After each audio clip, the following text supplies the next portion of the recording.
শিলিগুড়ির মাটিগাড়া বালাসন ব্রিজ সংলগ্ন এলাকায় অভিযান চালিয়ে বড় সাফল্য পুলিশের। শিলিগুড়ির অভিমুখে দুটি লরিকে আটক করে তল্লাশি চালাতেই উদ্ধার হয় একের পর এক গরু। ঘটনায় দুটি গাড়ি থেকে মোট ৪৯টি গরু এবং বাছুর উদ্ধার করা হয়েছে। ঘটনায় দুই লরি চালককেই গ্রেফতার করেছে পুলিশ। ধৃতদের নাম জয়প্রকাশ সিং, বয়স ৩৯ বছর, এবং কুন্দন কুমার, বয়স ২৭ বছর। তারা বিহারের বৈশালীর বাসিন্দা। দুজনকেই আটক করে থানায় নিয়ে যায় পুলিশ।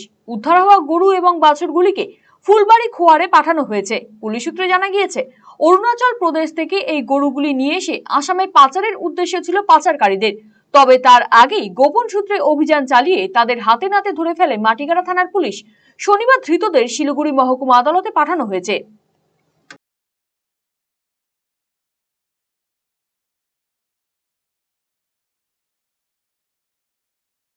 রায়গঞ্জবাসীদের জন্য সুখবর। যারা দীর্ঘদিন ধরে পেটের সমস্যায় ভুগছেন তাদের জন্য রায়গঞ্জ দিশারিতে আসছেন ব্যাঙ্গালোরের প্রখ্যাত গ্যাস্ট্রোএন্টারোলজিস্ট ডাক্তার ইরশাদ আলী, এইচএমডি, ডিএনবি। এখন থেকে প্রতি মাসে নির্দিষ্ট দিনে ডাক্তারবাবুকে দেখাতে আজই যোগাযোগ করুন দিশারি হেলথ কেয়ার, উকিলপাড়া, রায়গঞ্জ শাখায়। যোগাযোগ করুন 7477785509 এই নম্বরে এবং 7477785512 এই নম্বরে।